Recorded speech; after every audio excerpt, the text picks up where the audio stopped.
بسم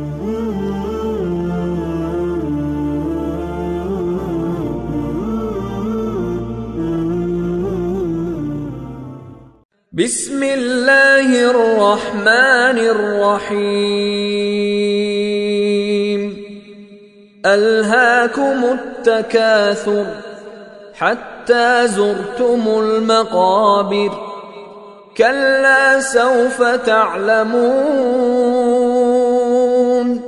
ثم كلا سوف تعلمون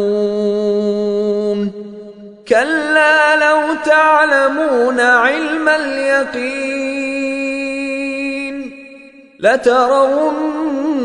الجحيم ثم لترونها عين اليقين ثم لتسألن يومئذ عن النعيم